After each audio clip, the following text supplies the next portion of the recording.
Hi, everyone. I'm Summer, I'm Carrie.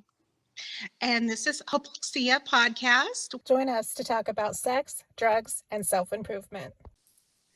So I don't know if you guys know very much about the Jamie Bulger murder.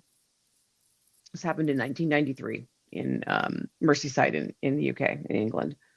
And Robert Thompson and John Venables, two 10-year-old boys, lured a 2-year-old Jamie Bulger away from his parents and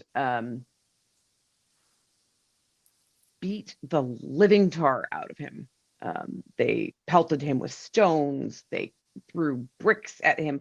Mind you, this is a toddler. He is 2 years old. I'm going to stress that a few more times as I'm going through this.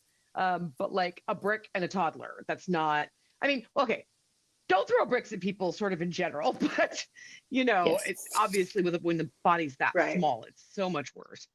They kicked on him. They stomped on him. They stuffed batteries in his mouth. I mean, they did a bunch of stuff, and then they finally dropped a 22-pound like iron rebar or whatever on his head, and it fractured his head in 10 different places. And the child did not survive, obviously. Or I wouldn't have started that out with the murder of James Bulger, right? It would have been a very different headline there. Very different story, right? But as they were, so I actually spent some time reacquainting myself with the case last night before we started this podcast, because there's one piece of information that I was looking for and I couldn't find it, but I found a bunch of other pieces of information, which is super amazing. But yeah, I mean, people don't believe that children can do this, but it's a huge, like, yes, they can. And yeah, here's the thing. There were warning signs. One of these kids was torturing animals repeatedly, right? I mean, this doesn't come out of nowhere, right? If you look up information on Charles Manson, right? Who, I mean, he never killed anybody himself, but he got other people to do it. And so when he was a young child, not just a child, I think he was like school-age child, right? He moved to a new school, and there were some kids that bullied him. And Charlie did what Charlie did for the rest of his fracking life. He surrounded himself with a gaggle of girls who he manipulated into taking vengeance upon the bullies. And when the girls were caught, they said, but Charlie made us do it. And Charlie pulled a Shaggy. Wasn't me. Right. Right. But that behavior pattern continued, right? He didn't stop doing it. He just perfected his techniques until finally Sharon Tate and everybody else in that damn house, including the, unborn baby, were just dead because nobody paid attention when he was a kid. Like, I mean, I think that's sort of a through line in general, right? Like, nobody is paying attention to these kids. They're like, oh, he'll grow out of it. Yeah, but he might not, right? Like, are you willing to gamble with other people's lives? Because I'm not, right? I mean, it's not helpful to just sort of sweep it under the rug. And I mean, the whole thing of like people not wanting to label children, right? Mm-hmm. The labels are there for a reason. And, that reason is you don't give someone with asthma a fracking insulin shot when they can't breathe. You don't give somebody with diabetes an inhaler when they're in a blood sugar crash, right? You need the labels so that you know what the thing is and how to treat it, right? You can't, I mean, everyone's like, oh my God, nothing works. Well, of course nothing works if you won't even diagnose it. Right. Like, what the heck?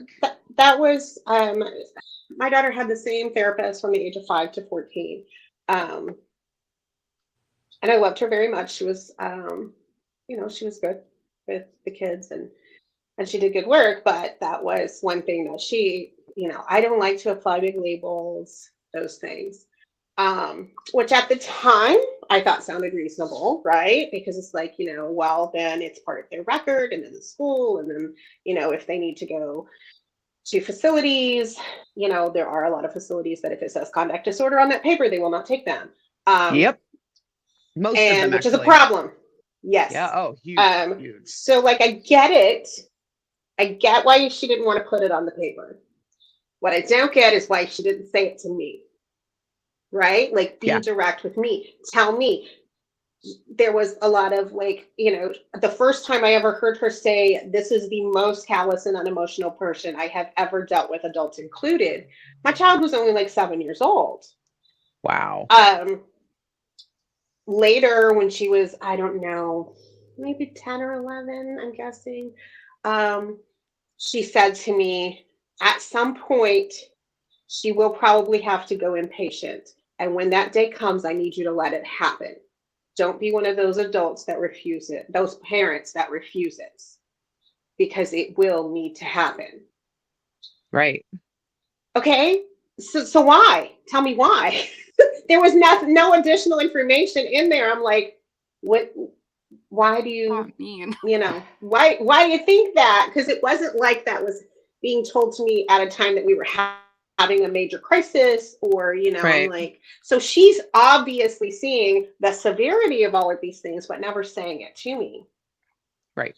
And I called her once, she at 14, she discharged her for, refusing to participate in therapy. She's like, for the last entire year, she has refused to participate every single week that we have met. I cannot ethically keep, keep treating her when no treatment's happening. So she had to discharge her. Right. So then, several months later, after, I think it was after the first inpatient stay, which that one was the longest. It went like maybe 3.5 months or so, because she stepped down from acute into residential for that one. And after that, that was when the outpatient therapist finally, the first person finally got direct with me. And I have no idea what my daughter had told her. You have to do, when the kids get discharged, you have to do a follow-up visit with outpatient clinic for services within 72 hours. So Right. we went to that visit. And so she had the paperwork from the facilities that she had just been in, and she talked to my daughter. So I don't know what information she got there from those two things, but she came out and she specifically, I had my son with me, and she specifically asked where he was to make sure she said, I want to talk to you alone, but I want to make sure those two are not left alone together. Okay. Nobody had ever, I was the only person ever making sure those two aren't left alone. No clinician had ever expressed that need. So I was like, okay, this is interesting. And so, we let him stay in the car and let her stay in the waiting room. And she took me back there and sat me down and said, I need you to understand the level of danger your family is in. And nobody had ever said it that directly to me. And I said, I do. But do you? Right? Because I'm like surprised. Right. Like she had never, because everybody has acted like, because usually it's, she would do, she's very charming. She's very charming, and she's very intelligent, and she knows how to answer things. And so I don't know if she had made overt threats or if she was just recognizing it, but she is the first one who ever said, what we're looking at is psychopathy. This is not going to get better. And I need to know that you have a way to keep you and your son safe before I let you leave this office. Because if you don't, I have to, make a call, which of course, referring to child welfare for a failure to keep him safe. And so I explained to her, while she was gone, I had built this place. This is a little one-room studio that I had built for her to have basically a little apartment on my land, but that way she didn't have access to us while we were sleeping and things like that. And so she's like, that's good. Well, that's a good part of the, safety plan. We talked about all this. And she actually said to me, your daughter's behaviors is exactly online for what we see in serial killers. Mm. And I am worried that she's going to do something to one of you. And so anyhow, the point of this is after that, I get everybody home, I get her settled into her new place, which I had hoped was going to help the behaviors, right? Because they were mostly motivated by her wanting to be an adult and go do whatever she wanted, which, is pretty typical 14-year-old behavior, or thinking anyway. Only when you have psychopathy, that, expands into things like, so if I murder her, then I can go do what I want. Yep. So after we got home, I reached out to the previous therapist, and I think I was requesting documents or whatever, records. But when I had her on the phone, I said, they're telling me that this is psychopathy, or, since she's a minor, you have to call it conduct disorder. And she said, yes, I think they're right. Okay. And why did you say that in the 9 years? Like 9 years you treated her. Why did you never say that to me? Right. Right. I mean, and here's, so one of the things, and do please remind me to come back to the failure to protect thing. Because there's something I want to say about that. But okay. First, the number of clinicians out there who will not tell parents, right? And a huge part of, so here's the thing, right? A huge part of the reason that nobody wants to give a child a diagnosis of conduct disorder is because there's no funding. They don't get paid. No one will pay for the treatment because supposedly nothing works, right? I got told that at every facility she was in. Yeah. Was they had to code it as major depressive disorder, even though she wasn't depressed or something like that. Otherwise, they would have to discharge because insurance would not pay. Lots of DMDD diagnoses, adjustment orders. Something, by the way, I've heard for, years from parents is that, and it's not everywhere, but there are places that will charge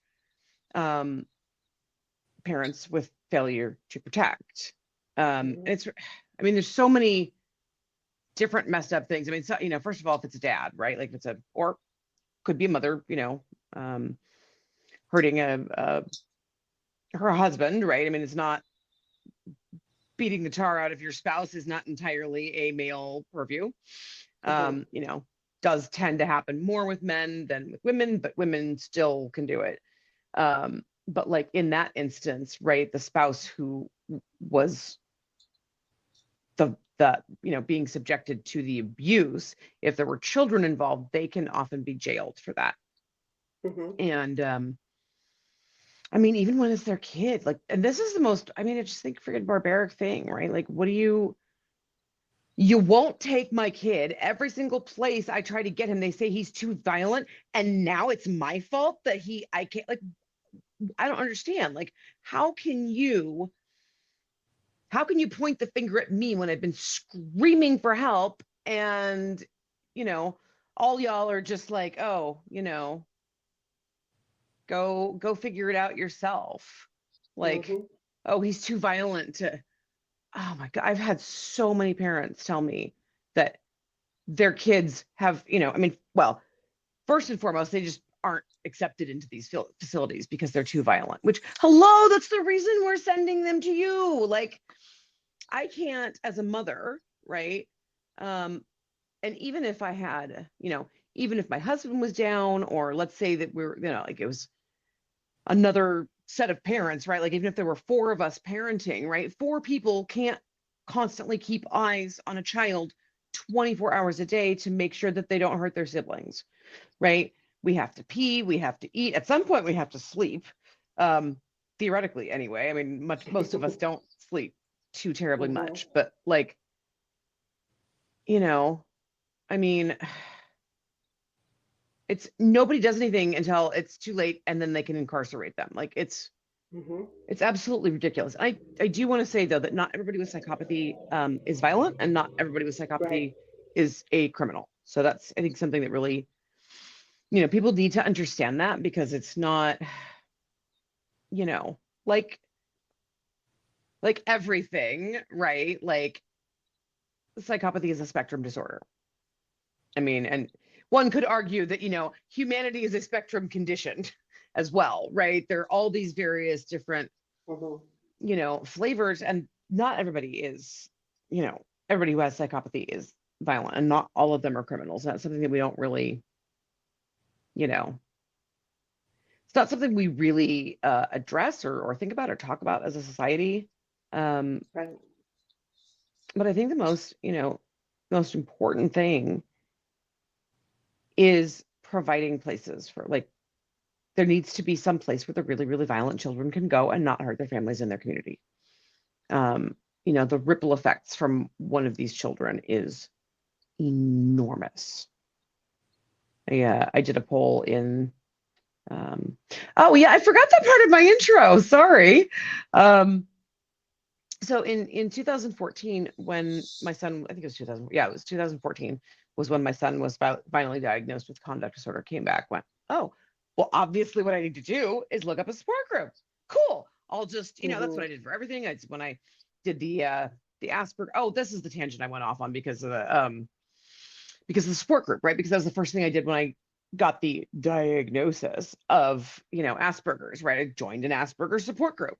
And then I was able to learn from the parents, and they could point me to resources and, blah, blah, blah, yada, yada, yada. And so this is something I've done my whole life, or at least, probably post, like as a small child, obviously I wasn't doing that, but you have a problem, you go to a support group, right? You go talk to the people who've been through the thing, and they will help you through the thing, whatever the thing is. And so I was like, okay, this is great. I'll go find a conduct disorder support group.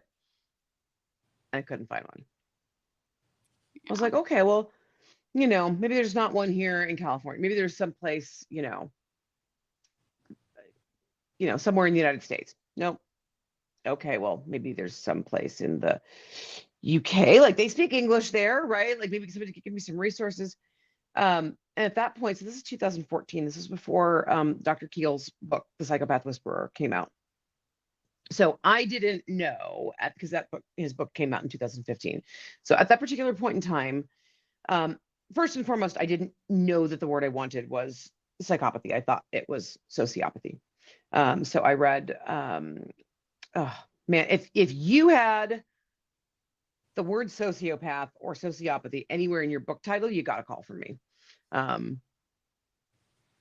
And also Bad Boys, Bad Men by Donald Black. He also got a call from me. And I asked all these guys and women, like, okay, well, so I have, I have this thing. I have my child has conduct disorder. Where are the support groups for parents like me? And every single person said the same thing, almost verbatim. Oh, I don't know of any, but if you ever find out, let me know, because that's the first thing parents ask for. He said they're being asked this by every single parent, and nobody's created a support group. And I was like, that's really weird. Why didn't anybody? It's like, okay, well, fine. I'll just, I guess I'll start oh, crap. Oh. The reason nobody started a support group is because they have to put their freaking name on it so people can contact them. Like, oh man, now like somebody has to step out first and say publicly, this is my kid. So I did that. Although I did sort of, I don't know if have you guys seen Twilight, the Twilight series? Mm-hmm. Yes. Yeah, Yes. no. Yes. Okay. Well, there's this scene where doesn't really matter what's going on. I'm not, we're not here to discuss Twilight, but they did this really interesting cinematic thing where one of the characters is depressed, and she's sitting in a chair, just sort of like staring down. She's not engaged in the world. And they sort of like, it's just like January, February, March, like she doesn't move from the spot, right? Like she's just sort of there. And that's how I was for about 36 hours. I sat in our, office chair in our office and just sort of like stared at the ground going, I don't want to put my name on this. Like, I don't want to do this. Like, that's going to be, oh man. And then I just after about 36, I was trying to convince myself that it would be okay if I didn't do this. And ultimately it wasn't. I have so I sort of thought that, I sort of thought that people out there would know, like I would know X, Y, and Z portion of this, and somebody else would know A, B, C portion, somebody else would know 1, 2, 3, and we kind of sort of, combine our, pool our knowledge and, together, rah, save the world, right? And instead what happened was everybody kept asking me questions and expecting me to know the answers. So I figured I better know the answers. So I started doing a bunch of, research and, all of that stuff. But I was really trying to talk myself out of, or not talk myself out of. Like I just sort of like in my gut, I was like, yeah, I have to do this. And it doesn't matter if, we're in the papers or, it's ugly in our community for us and nobody wants us to do this. Like this has to get, it has to get done. And ultimately it boils down to what kind of an asshole sees that there's a problem like this in our world, knows they have a particular skill set that could make a difference with that, and that nobody else is doing what needs to be done. What kind of asshole just walks away from that and doesn't do something about it, right? Right. And that's ultimately where, where I came down with that whole thing. And so I did. And it's definitely like, and here's the thing. I wanted to, like, from the time I started Parents of Children with Conduct Disorder, it was always international. Because one of the things that I realized very quickly is that, it's not a problem here in the United States. It's not a problem in English-speaking countries. It's not a problem on the American continent, right? It's a problem everywhere, no matter what. And I think that's part of, I think that's part of why nothing gets done about it, right? Is everybody treats it like, oh, there's psychopathy in the UK, there's psychopathy in Iowa, there's psychopathy in Jamestown, right? Like they're very specific, localized things, but that's not, it is a problem worldwide. And nothing is going to change until we all, work together to eliminate that. You can't just ignore, rephrase that. You can just ignore it and you'll keep getting what we've got, right? Psychopathy is a neurodevelopmental disorder, and the time to treat a neurodevelopmental disorder is in childhood.